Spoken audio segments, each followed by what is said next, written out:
So I've got this photo shoot on Friday for the end of the 12-week program that I've been doing.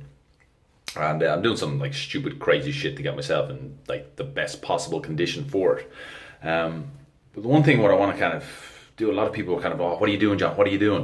And it's like, for me to get kind of like as lowest body fat possible and kind of look the best I want to look is vastly different to somebody who wants to maybe just lose their first stone.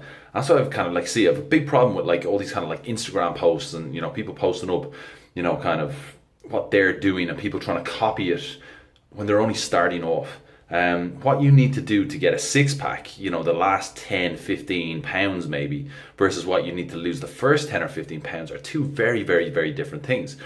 People who are getting closer or who have a six pack, they built, kind of nutritional habits and stuff like that over years, rather than, just following some sort of crazy diet to start off with. And yeah, then there's a lot of people out there that are promoting these crazy diets that they use for the last maybe month or 2 months to get a six pack for people who are only starting off.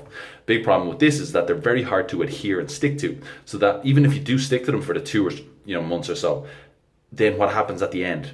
You just want and crave and go off and binges and you eat loads of carbs again and stuff like that. Because yes, depleting carbohydrate can help you look leaner if done properly, which is what I'm doing this week, but I won't go into that.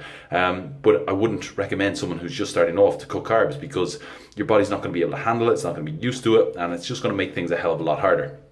So be very careful the advice that you're following, especially if you're only starting off. Granted, if you're a little bit further on down the line, then maybe kind of go with some more advanced techniques, but really important to start where you're at your level and make small changes so that you develop a better baseline. So let's say if your baseline is down here, we want to gradually raise your baseline up so that if you do go on a more advanced a more stricter program to get ready for an event or a holiday, that you've got a better baseline to come back to, rather than what most people do. They're at a baseline here, they got a really strict diet, and then they're straight back down here, which basically means they're just going to gain everything back and not get the results or keep the results that they want.